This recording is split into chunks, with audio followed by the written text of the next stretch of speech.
Remember that ratings histogram code that we ran for your first Spark program? Well, let's take a closer look at that and figure out what's actually going on under the hood with it.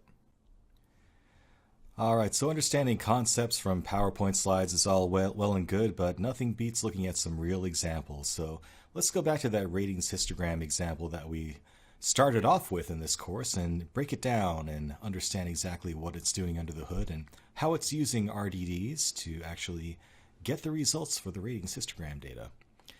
So the first couple of lines is just boilerplate stuff. One thing you'll see in every Python Spark script is the import statement to import Spark conf and Spark context from the PySpark library that Spark includes.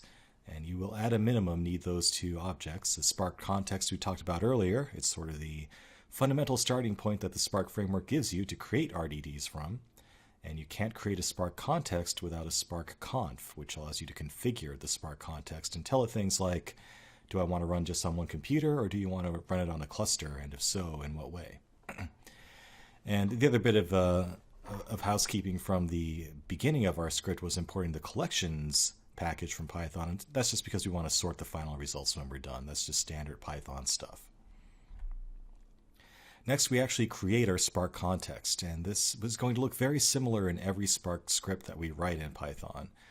So let's look at what's going on here. We have the Spark conf object that we imported earlier, and we're telling it to set its master node as the local machine. So basically it says we're going to be running on a local box only, not on a cluster, just on this one system.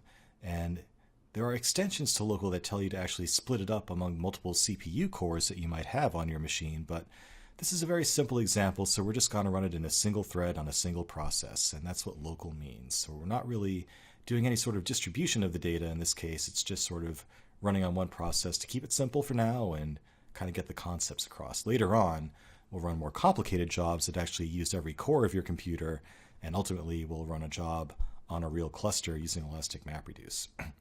Finally, we need to set the app name as part of this call. We're going to call this app ratings histogram, and that's just so if you actually look in the Spark web UI to actually see what's going on while it's running, you'll be able to look up the job by its name there and understand and identify it. Now, this job runs too quickly for you to even see it in the UI, so we're not going to worry about that, but it is good practice to give every app a name here. And finally, using that Spark configuration object, we create our Spark context object and assign that to something called SC, and by convention we will always call that SC for Spark context.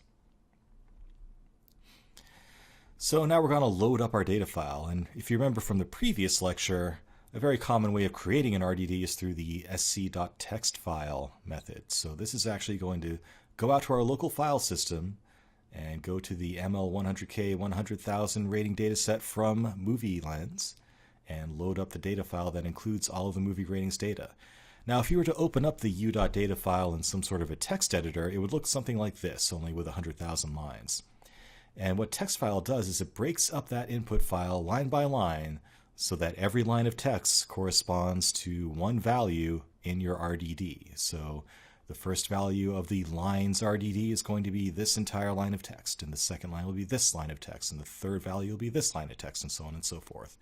So if this were my entire u.data file, my RDD would consist of 5 values where each value is a string that represents a line of text. Now later on we'll actually break that up into what that string means. And that's what our mapper function does. So remember, the lambda sequence allows us to have a shorthand of passing some sort of function that we want to pass into our map. So lines.map lambda x, where x gets passed into split, and we extract the 2 number field. Now remember, in programming we always start counting with 0, so what that's going to do in every line is take the line of input, it's going to split it based on white space individual fields. So running split on each line is going to result in a list of values of 196, 242, 3, and this big number. And what these numbers represent are the user ID, the movie ID, the rating value, and a timestamp. So the way to interpret the u.data file is user ID 196, watched movie 242, gave it a rating of 3 out of 5, And he did this, or she did this at this particular timestamp, and that can be translated, into an actual human-readable time. That's epoch seconds, if you're curious. And the second field, if we count from 0, 0, 1, 2, is actually the rating itself. So what's this map function actually doing? Again, it's splitting up each line into its individual fields based on white space, and then it's taking field number 2, which is 0, 1, 2, the actual rating value. So for every line, it sucks out the rating value and puts that into a new RDD that we're calling ratings. So make sure you understand what's going on here. This is a very fundamental thing to understanding Spark. And if you need to hit pause and stare at this some more, do what you got to do, because it's very important that you get this concept. If you don't, you're going to have a hard time going forward. So understand that this little one line of code here is going to take every individual input line from our lines RDD, which contains the raw input data, split it up into fields, and we just happen to know that this means that user ID watched this movie ID, gave it this rating at this time, extract the rating, which is field 2, and put that into a new RDD called ratings. So we start with this, and after this map operation, the ratings RDD gets populated with these values. So our new RDD called ratings will contain 3, 3, 1, 2, 1, because those are the ratings values extracted from the source data. It's also very important to remember that the map function and all the action functions don't transform the RDD in place, so your lines RDD remains untouched. What it's doing is creating a new RDD called ratings, and you need to remember to assign the result of that transformation to a new RDD, or else it will just go nowhere. Very common mistake there. You can't just call lines.map and expect it to change everything in your lines RDD. You need to assign that result to a new RDD. In this case, we called it ratings. So if you got that, great, let's move forward. If not, again, hit pause, rewind, do what you got to do to understand this slide. Very, very important concept. All right, finally, we're going to perform an action on our RDD. So we've transformed the RDD into the form that we want. We've taken our raw input data and created an RDD that contains nothing but ratings as its values. So at this point, we call our ratings RDD includes just the rating values in our example 3, 3, 1, 2, 1. And now we're going to call an action method on that RDD, count by value. And this is a very easy way to cheat and very quickly create something like a histogram.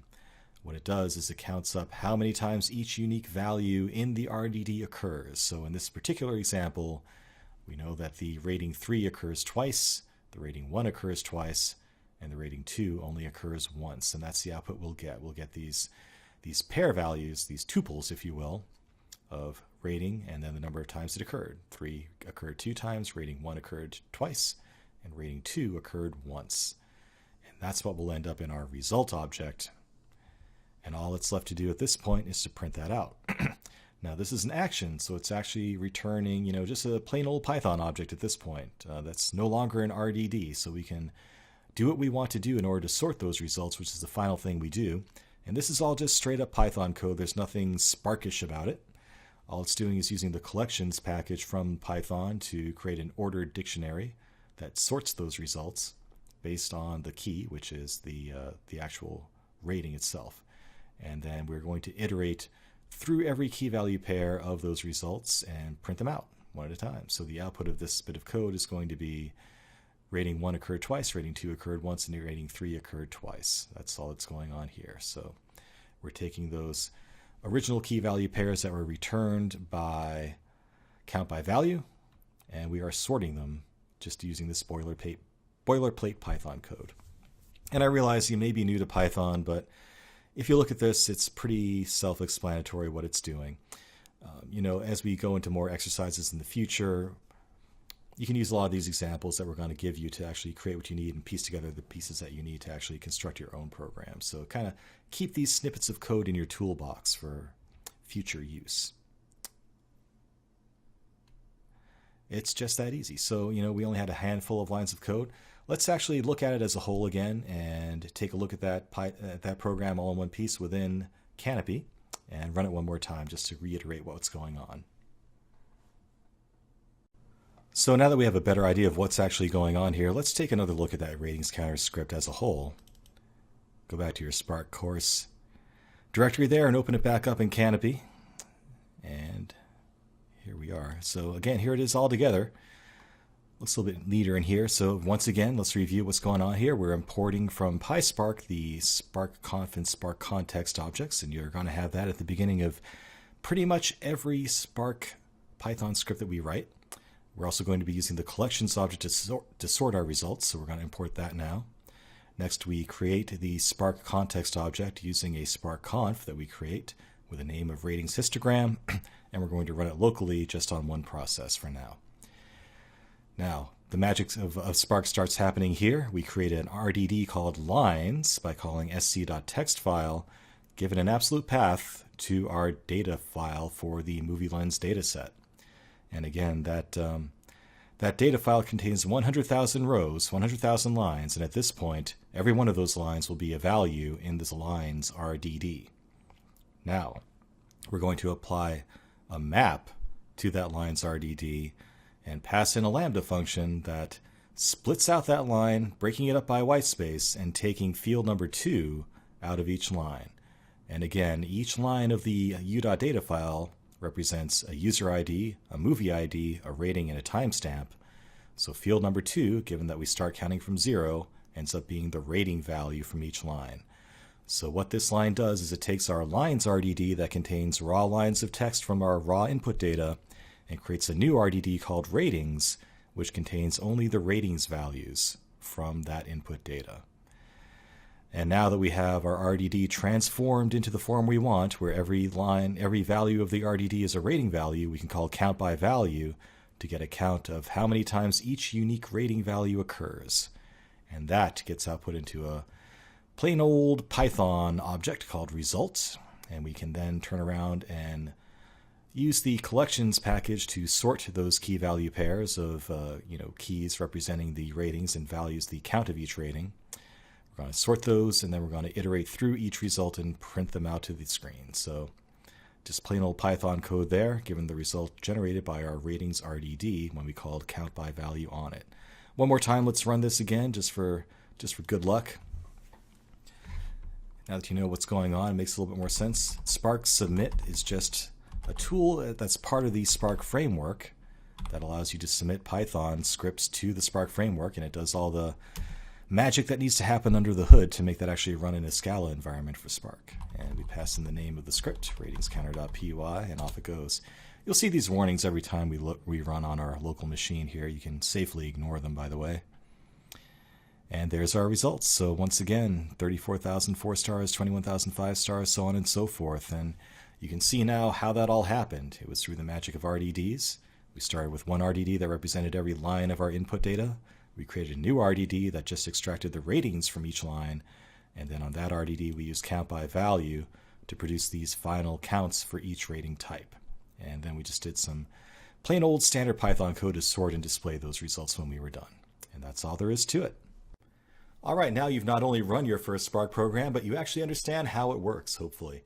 So let's start building upon that and do more and more complicated things with Spark and kind of work our way up to some more complicated examples. So next we're going to take a look at how Spark handles key value data, and we'll go into more depth on that next.